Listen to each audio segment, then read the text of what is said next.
আমাদের যোদ্ধারা আসছেন, সব যোদ্ধা আগামী পরশু দিন চলবে সংগ্রাম। কোথায় যাচ্ছ? যে উচ্চ মাধ্যমিক পরীক্ষা ডিউটি দেবে তাদেরকে দেখানো হচ্ছে। এটা এক ধরনের একটি যোদ্ধা, ওদিন দেখা যাবে। কি ভবনাথ উচ্চ বিদ্যালয়ে পরীক্ষা প্রস্তুতি চলছে। স্যাররা সব দেখুন ব্যস্ত আছেন, সব একদম রেডি। আগামী ৩রা মার্চ থেকে পরীক্ষা শুরু হবে। তো দেখুন এখানে শোভন স্যার আছে, দেবিকা ম্যাডাম আছে, শোভন স্যার আছে,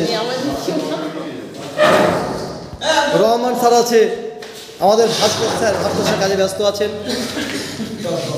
দেখো ভোলা স্যার আছেন, আমাদের আশিকুর স্যার আছেন, আমিও আছি। ওদিকে শম্ভু স্যার দেখার জন্য ব্যস্ত বোর্ডে।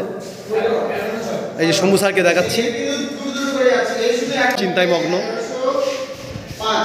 সিরিয়াল চলছে, রোল নাম্বার হিসেবে ছাত্ররা এখানে বসবে। উচ্চ মাধ্যমিক পরীক্ষার্থীরা এই বেঞ্চিতে বসে পরীক্ষা দেবে। দেখো বেঞ্চগুলো দেখাচ্ছি। এবং কোনো ছাত্ররা কিন্তু কথা বলতে পারবে না, টুকতেও পারবে না, সৎ পথে পরীক্ষা দেবে, তার জন্য বিধি ব্যবস্থা।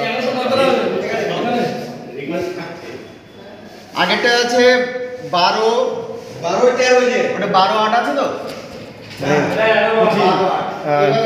দেখুন সিট অ্যারেঞ্জ করছে কতজন মিলে, দেখেন কাজ চলছে, পরীক্ষার প্রস্তুতি পর্ব চলছে আমাদের। এই যে রহমান স্যারকে দেখতে পাচ্ছেন, রহমান স্যার দেখুন কীভাবে অ্যাটাচ করছে রোল নাম্বারটা। ওদিকে ভোলা স্যার দেখুন হাতে কী দেখতে পাচ্ছি, ভোলা স্যারের হাতে দেখি, ভোলা স্যার হাতে কী দেখা যাচ্ছে। ওদিকে ভাস্কর স্যার সিরিয়াল নাম্বারটা মেনটেন করছে। ঠিক পরপর বলবে বিভিন্ন স্কুলের ছাত্রছাত্রীরা পরীক্ষা দিতে আসবে, তার জন্য আমাদের প্রস্তুতি পর্ব চলছে। এদিকে ম্যাডাম আছেন, ম্যাডাম আমার হাতে আবার কাগজ দেখে কী হিসেব করতে চাইছেন। এটা ম্যাডাম আছেন। ওদিকে শম্ভু স্যার।